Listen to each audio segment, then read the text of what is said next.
नमस्कार दोस्तों, कैसे हैं आप सभी। आशा करते हैं आप सभी स्वस्थ होंगे, मस्त होंगे और आपकी स्टडी भी अच्छी चल रही होगी। दोस्तों, हमारी एक सीरीज चल रही थी उत्तराखंड जिला सीरीज। उत्तराखंड जिला सीरीज में हमने 4 जिले कंप्लीट कर लिए हैं। जो उत्तरकाशी जिला था तो वह भी आपका कंप्लीट हो गया है। अगर आपने सभी क्लासेस नहीं देखी हैं तो आप प्लेलिस्ट में जाकर देख सकते हैं। दोस्तों, आज हम एक नया जिला शुरू करेंगे जिसका नाम है पिथौरागढ़। पिथौरागढ़ से काफ़ी प्रश्न बनते हैं, इसलिए दोस्तों हम इसको कवर करने वाले हैं। तो चलिए शुरू कर लेते हैं आज की अपनी इस क्लास को।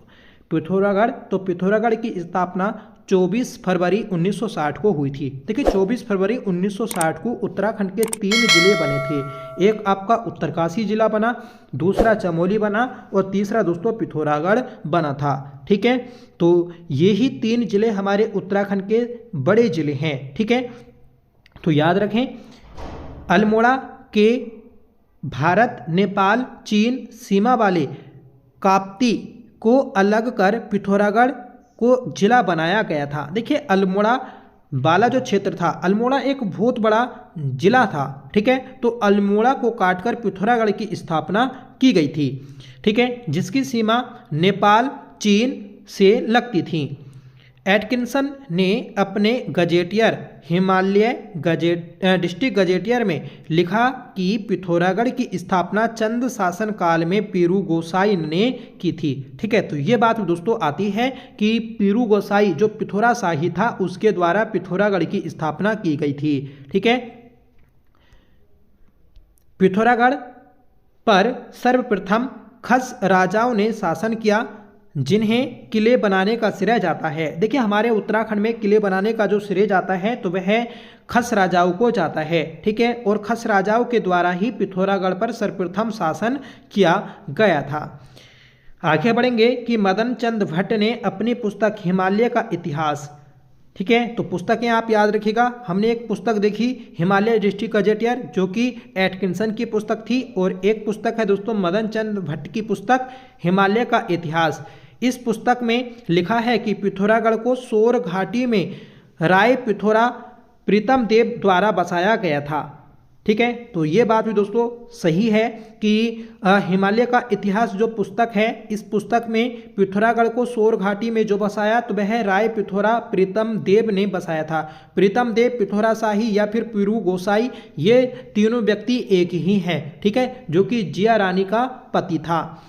सोर शब्द का सर्वप्रथम उल्लेख आनंदपाल के वास्ते तामपत्र में मिलता है। ठीक है, तो सोर शब्द का उल्लेख जो मिलता है तो वह आनंदपाल का जो अभिलेख मिलता है वास्ते तामपत्र अभिलेख, तो उसमें इसका जिक्र मिलता है। और पिथौरागढ़ जो है तो ये एक घाटी में बसा नगर है। बाज बहादुर चंद ने अपने तामपत्रों में सोर के लिए बाल्दिया का देश शब्द का प्रयोग किया है। क्वेश्चन बनेगा कि बाल्दिया का देश किसे बोला जाता है, तो ये दोस्तों पिथौरागढ़ को बोला जाता है, जो कि बाज बहादुर चंद ने अपने तामपत्रों में बोला था। मझेड़ा तामपत्र पिथौरागढ़ के अनुसार सोर घाटी में विजय बम्ब का शासन था। देखिए, मझेड़ा जो तामपत्र है तो ये विजय बम्ब का तामपत्र है। ठीक है, और इस तामपत्र के अनुसार जो विजय बम है उसने पिथौरागढ़ में शासन किया था। प्रीतम देव द्वारा सोर घाटी में अश्वमेध किला अभेद किले का निर्माण करवाया गया था। तो ये बात भी दोस्तों सही है। ठीक है, कि प्रीतम देव के द्वारा सोर घाटी में अभेद किले का निर्माण करवाया गया, जिसे पृथ्वीगढ़ का किला बोला जाता है। क्वेश्चन बन जाएगा पेपर में कि पृथ्वीगढ़ का किला किस जनपद में स्थित है, तो ये दोस्तों पिथौरागढ़ में स्थित है। आगे बढ़ेंगे कि गोरखा शासकों द्वारा सोर घाटी में सीमलगढ़ किला बनवाया गया, जिसे अंग्रेजों ने लंदन फोर्ट नाम दिया था। तो लंदन फोर्ट किला पिथौरागढ़ में स्थित है, जो कि गोरखाओं के द्वारा बनवाया गया। इसका प्रारंभिक नाम दोस्तों सीमलगढ़ किला था। ठीक है, याद रखें, इंपॉर्टेंट है। पिथौरागढ़ से लक्ष्मी चंद का मूनाकोट तामपत्र मिला है, जिससे चंदों के 68 करों की जानकारी मिलती है। तो क्वेश्चन कई बार पूछा गया है कि 36 रकम 32 कलम किसके कर थे, तो ये दोस्तों चंदों के कर थे। और चंदों के करों की जानकारी जो मिलती है तो वह मूनाकोट तामपत्र में मिलती है, और मूनाकोट तामपत्र ये लक्ष्मी चंद का तामपत्र है जो कि पिथौरागढ़ से मिला था। ठीक है। पिथौरागढ़ के बम राजाओं के खिलाफ 1924 में अस्कोट विद्रोह हुआ था। तो क्वेश्चन बनेगा कि अस्कोट विद्रोह कब हुआ था? 1924 में हुआ था। किसके खिलाफ हुआ? तो ये बम राजाओं के खिलाफ पिथौरागढ़ में हुआ था। ठीक है। अस्कोट का संस्थापक किसको बोलते हैं? तो अभयपाल को बोलते हैं। ठीक है। आगे बढ़ेंगे और देखेंगे दोस्तों हम पिथौरागढ़ की भूगोलिक स्थिति। ठीक है। पिथौरागढ़ ये उत्तराखंड का तीसरा सबसे बड़ा जिला है, जिसका क्षेत्रफल 70-90 वर्ग किलोमीटर है और ये कुमाऊं का सबसे बड़ा जिला है। उत्तराखंड का तीसरा और कुमाऊं का सबसे बड़ा। ये दोस्तों सौर घाटी में बसा नगर है, जिसकी आकृति कटोरे नुमा है। ठीक है। क्वेश्चन पेपर में बना था कि निम्न में से कौन सा नगर घाटी में बसा है? तो दोस्तों पिथौरागढ़ आपका ये घाटी में बसा नगर है। ठीक है। यहाँ पर हमने आकृति देखी कटोरे नुमा। ऐसे ही दोस्तों कुछ अलग राज्यों की भी अलग जिलों की भी आकृति आती है। जैसे तितली के समान जो आकृति मिलती है तो वह टिहरी जिले की मिलती है। घोड़े की नाल के समान अल्मोड़ा की मिलती है और बैठे ऊंट के समान हरिद्वार की आकृति मिलती है। पिथौरागढ़ राज्य का सबसे पूर्वी जिला है। देखिए पिथौरागढ़ राज्य का सबसे पूर्वी जिला है। सबसे उत्तरी उत्तरकाशी, सबसे पश्चिमी देहरादून और सबसे दक्षिणी उधमसिंह नगर जिला है। आगे बढ़ेंगे कि पिथौरागढ़ राज्य का ऐसा जिला है जो सर्वाधिक अंतर्राष्ट्रीय सीमा बनाता है। सही बात है दोस्तों, पिथौरागढ़ जो है तो ये आपका 2 देशों से अंतर्राष्ट्रीय सीमा बनाता है। ठीक है। पिथौरागढ़ दोस्तों यहाँ पर बसा है, इधर से चीन से सीमा बनाता है और इधर से नेपाल से। ठीक है। सबसे छोटी अंतर्राष्ट्रीय सीमा जो बनाता है तो वह उधमसिंह नगर बनाता है और उधमसिंह नगर ये नेपाल से सीमा बनाता है। ठीक है। और सबसे लंबी सीमा कौन बनाता है? पिथौरागढ़। पिथौरागढ़ की सीमा राज्य के 4 जिलों को स्पर्श करती है। एक चमोली, एक चंपावत, बागेश्वर और अल्मोड़ा। ठीक है। तो गढ़वाल मंडल का एकमात्र जिला है चमोली जो पिथौरागढ़ को स्पर्श करता है। ठीक है। नेक्स्ट पॉइंट है कि उपनाम। पिथौरागढ़ का उपनाम मिनी या छोटा कश्मीर मिलता है। तो छोटा कश्मीर या फिर मिनी कश्मीर किसको बोलते हैं? तो ये दोस्तों पिथौरागढ़ को बोलते हैं। तो ये देखिए हमने भौगोलिक स्थिति। अब देखेंगे दोस्तों प्रशासनिक व्यवस्था। पिथौरागढ़ का जनघनत्व 68 है। ठीक है। जो कि तीसरा सबसे कम है। सबसे ज़्यादा जो है आपका 801, तो वह हरिद्वार का जनघनत्व है। सबसे कम उत्तरकाशी का है 41। ठीक है। लिंग अनुपात की बात करें तो 1020 पिथौरागढ़ का लिंग अनुपात है। शिशु लिंग अनुपात की बात करेंगे तो राज्य में सबसे कम शिशु लिंग अनुपात पिथौरागढ़ का 816 है। ठीक है। सबसे कम पिथौरागढ़ का और सबसे ज़्यादा दोस्तों 922 ये अल्मोड़ा का लिंग अनुपात है। ठीक है। यहाँ की साक्षरता की हम बात करेंगे तो यहाँ की साक्षरता 82.25% है और पुरुष साक्षरता 92.75% है और महिला साक्षरता 77.19% है। ठीक है। तो ये आपके कुछ पॉइंट हैं, याद रखें। यहाँ पर आपको शिशु लिंग अनुपात याद रखना है। ठीक है। विधानसभा सीटों की बात करेंगे तो 4 विधानसभा सीटें हैं और तहसीलों की बात करें तो 13 तहसीलें हैं, जो कि राज्य में सर्वाधिक तहसीलों वाला जिला है। क्वेश्चन बनेगा कि राज्य के किस जिले में सर्वाधिक तहसीलें हैं? तो दोस्तों पिथौरागढ़ में है। और सर्वाधिक जो ब्लॉक हैं 15, तो वह दोस्तों पौड़ी गढ़वाल में है। सर्वाधिक जो विधानसभा सीट हैं तो वह दोस्तों हरिद्वार में है। ठीक है। तो ये चीज़ें आपको याद रखनी है और यहाँ पर विकासखंड आते हैं। आगे बढ़ेंगे और देखेंगे दोस्तों प्रमुख स्थल। ठीक है। तो पिथौरागढ़ के प्रमुख स्थल में पहला स्थल है मुंशियारी। मुंशियारी इसका प्राचीन नाम तिक्सेन या फिर दोस्तों मुनि का सेरा आता है। ठीक है।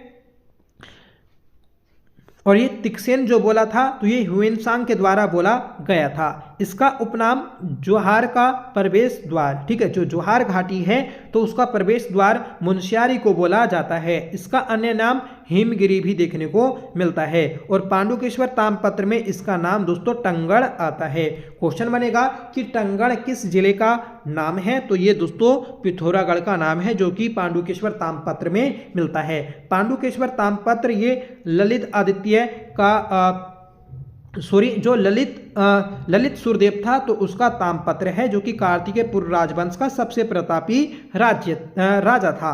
ठीक है, यह स्थान कालीन, चटाई, टोकरी और पश्मीना दुसाले आदि बनाने के लिए प्रसिद्ध है। मुनस्यारी के विषय में कहा जाता है कि यहाँ प्रत्येक घर की खिड़की से हिमालय के दर्शन होते हैं।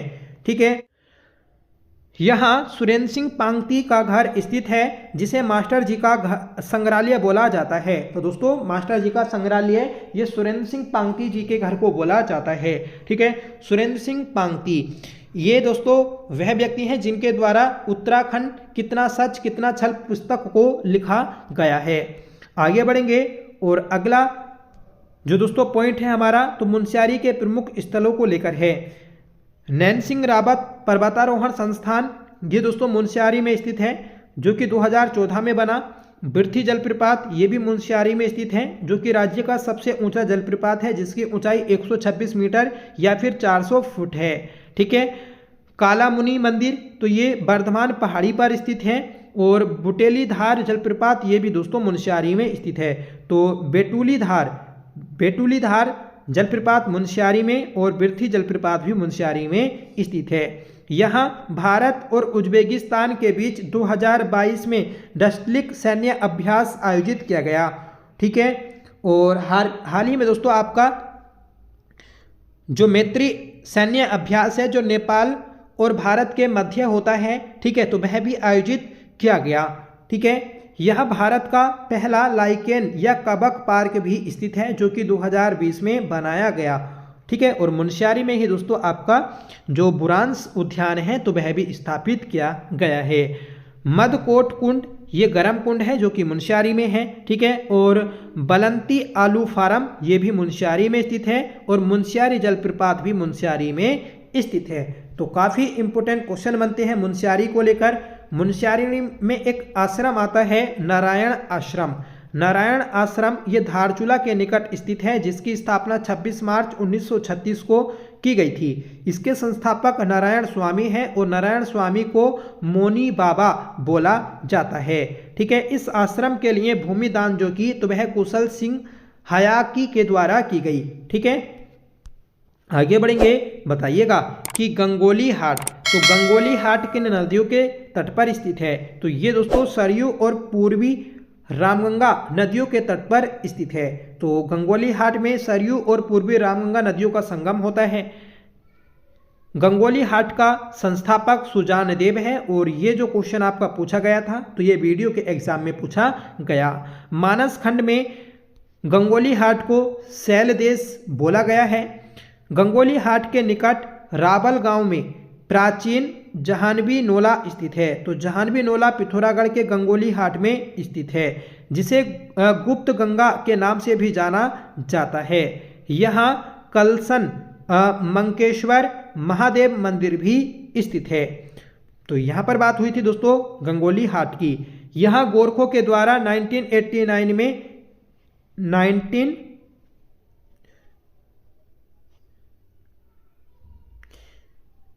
देखिए यहाँ पर होगा आपका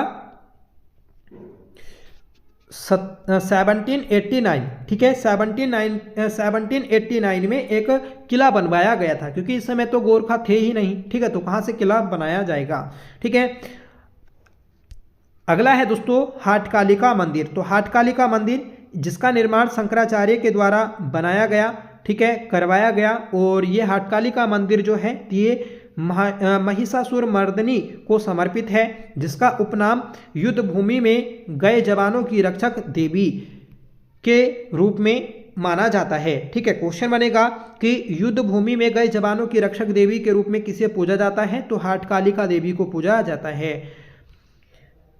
पताल भुवनेश्वर गुफा। पताल भुवनेश्वर गुफा ये भी गंगोलीहाट में स्थित है, जिसे पताल गंगा के नाम से जाना जाता है। यहाँ 33 करोड़ देवी देवताओं का निवास स्थल माना जाता है। ठीक है, देखिए पताल भुवनेश्वर गुफा ये आपकी पिथौरागढ़ में, और पताल रुद्रेश्वर गुफा ये चंपावत में स्थित है। आगे बढ़ेंगे कि डेडी हाट। डेडी हाट का अर्थ होता है दोस्तों छोटी पहाड़ी। ठीक है, और हाट का मतलब होता है बाजार। ठीक है, पर्वत मतलब डेडी हाट जो है ये किस पर्वत पर स्थित है, तो ये है दोस्तों आपका डिगड़ चोटी पर स्थित। ठीक है, तो डिगड़ चोटी पर स्थित है, और नदी आती है यहाँ पर दोस्तों काली। ठीक है, तो काली नदी के तट पर स्थित है, और यहाँ पर मणका सूर्य मंदिर भी आता है, और दोस्तों श्रीकोट मंदिर भी यहाँ पर ही स्थित है। क्वेश्चन बनेगा कि मणका सूर्य मंदिर किस जनपद में स्थित है, तो ये पिथौरागढ़ के डेडी हाट में स्थित है। आगे देखेंगे दोस्तों हम रामेश्वर। रामेश्वर ये सरयू और पूर्वी रामगंगा नदियों का संगम स्थल है। यहाँ पर रामेश्वर मेला लगता है, जो कि मकर संक्रांति के अवसर पर 14 जनवरी को आयोजित होता है। यहाँ पर राम की पौड़ी स्थित है, तो राम की पौड़ी रामेश्वर पर स्थित है, जहाँ सरयू और पूर्वी रामगंगा नदियों का संगम होता है। आगे देखेंगे दोस्तों हम छिपला केदार।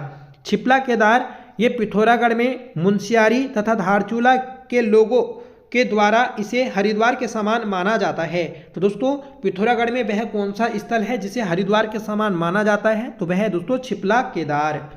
आगे बढ़ेंगे और देखेंगे दोस्तों थल केदार। थल केदार इसका अन्य नाम है केदार जीव। केदार जीव यहाँ पर शिवरात्रि के अवसर पर मेला आयोजित होता है। अगला स्थल है दोस्तों तालेश्वर। तालेश्वर में काली और कटी पानीगाड़ नदियों का संगम होता है। यह स्थान चूड़ाकर्म और जनेऊ संस्कार के लिए प्रसिद्ध है। तो काली और कटी पानीगाड़ नदियों का संगम तालेश्वर नामक स्थान में होता है। तो तालेश्वर जो स्थान है तो ये पिथौरागढ़ में, और तालेश्वर जो तामपत्र मिला था तो ये अल्मोड़ा में मिला था। ठीक है, और इसकी खोज बाइके गुप्ते के द्वारा की गई थी 1915 ईस्वी में। आगे बढ़ेंगे कि प्रमुख मंदिर। तो पिथौरागढ़ के प्रमुख मंदिर हमें देखने हैं। कामाख्या देवी मंदिर ये 1972 में बना था मदन शर्मा के द्वारा। जयंती मंदिर इसका अन्य नाम ध्वज मंदिर है, और ये आपका टोटानोला में स्थित है। अगला मंदिर है असुर चूला मंदिर, ये सोर घाटी में स्थित है। नेक्स्ट है दोस्तों देवल समेत मंदिर, जो कि इम्पोर्टेंट है। इसका अन्य नाम चैतोल मंदिर है। पिथौरागढ़ के 22 गांवों के लोग देवल समेत बाबा का डोला निकालते हैं। तो बाबा का डोला ये कहाँ पर निकलता है, तो देवल समेत मंदिर में निकलता है। कोटली का विष्णु मंदिर। कोटली का विष्णु मंदिर इसे 2019 में विश्व धरोहर घोषित किया गया था। तो 2019 में उत्तराखंड के, देखिए यहाँ पर होना चाहिए राष्ट्रीय धरोहर। ठीक है, तो राष्ट्रीय धरोहर जो घोषित किया गया तो वह आपका कोटली का विष्णु मंदिर को घोषित किया गया। मोष्टा मानु देवता, तो ये वर्षा के देवता के रूप में पूजे जाते हैं। ठीक है, कोटगाड़ी मंदिर। कोटगाड़ी मंदिर ये कुमाऊं में न्याय की देवी है। तो कुमाऊं में न्याय की देवी कोटगाड़ी मंदिर। और दोस्तों कुमाऊं के न्याय के देवता तो वह गोलू देवता हैं। अगला मंदिर है बैरीनाग मंदिर। बैरीनाग या वीनाग दोनों एक हैं। सर्वाधिक जो नाग मंदिर आते हैं तो वह पिथौरागढ़ में स्थित हैं। कुमाऊं का सबसे प्राचीन नाग मंदिर बैरीनाग मंदिर है। ठीक है, यहाँ से नागों के निवास की पुष्टि होती है। क्वेश्चन बनेगा कि हमारे कुमाऊं क्षेत्र में नागों ने जो निवास किया इसकी पुष्टि कहाँ से होती है, तो बैरीनाग या फिर वीनाग मंदिर से होती है। अगला मंदिर है अर्जुनेश्वर मंदिर, कपिलेश्वर मंदिर और नकुलेश्वर मंदिर। अगला मंदिर है दोस्तों उल्का देवी मंदिर, हटकाली मंदिर, मल्लिकार्जुन मंदिर, होंकारा मंदिर, कौशल्या देवी मंदिर, अन्यारी देवी मंदिर और जल देवी मंदिर और चंडाक मंदिर। तो चंडाक ये आपका पिथौरागढ़ में स्थित है। ठीक है, मैग्नेसाइट के लिए। गुरना माता मंदिर, तो ये भी दोस्तों पिथौरागढ़ में आता है। गुरना माई मंदिर ये चंपावत में है। देखिए गुरना माता पिथौरागढ़ और गुरना माई ये दोस्तों चंपावत में आता है। अगला मंदिर है दोस्तों भुवनादित्य सूर्य मंदिर। तो भुवनादित्य सूर्य मंदिर ये पिथौरागढ़ में आता है। और धनुषेरा मंदिर ये भी आपका पिथौरागढ़ में स्थित है। और चोपता का सूर्य मंदिर, चौपाता का सूर्य मंदिर, तो ये भी पिथौरागढ़ के डेढ़ी हाट में स्थित है। दुगई आगर सूर्य मंदिर और मड़का सूर्य मंदिर, तो ये भी पिथौरागढ़ में स्थित हैं। तो इम्पोर्टेंट क्वेश्चन थे दोस्तों, ये सभी पेपर में कई बार पूछे गए हैं।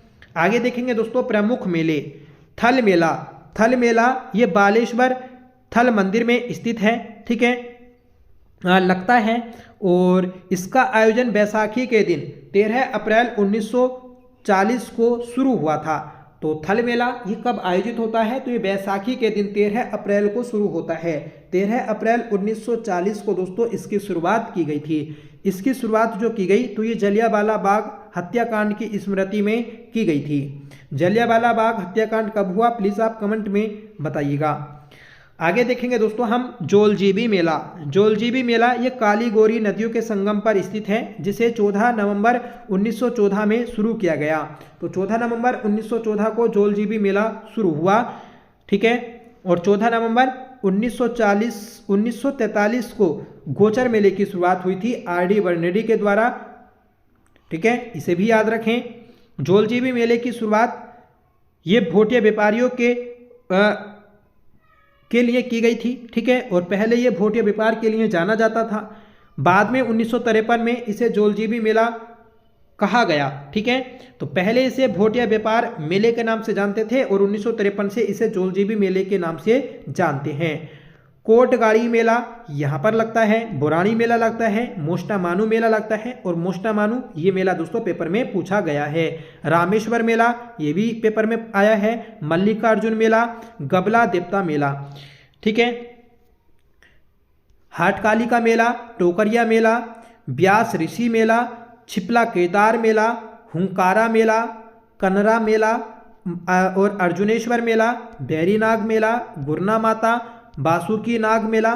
बासुकी नाग मेला दोस्तों पिथौरागढ़ में, और बासुकी ताल ये रुद्रप्रयाग और टिहरी की सीमा पर स्थित है, ठीक है, जिसका रंग लाल है। हाटकेश्वर मेला, ठीक है, और धन लेख का मेला, तो ये भी पिथौरागढ़ में लगता है।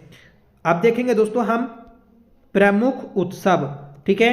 प्रमुख उत्सव में पहला उत्सव है आपका हिल जात्रा उत्सव। हिल जात्रा उत्सव इसका शाब्दिक अर्थ है दलदली भूमि।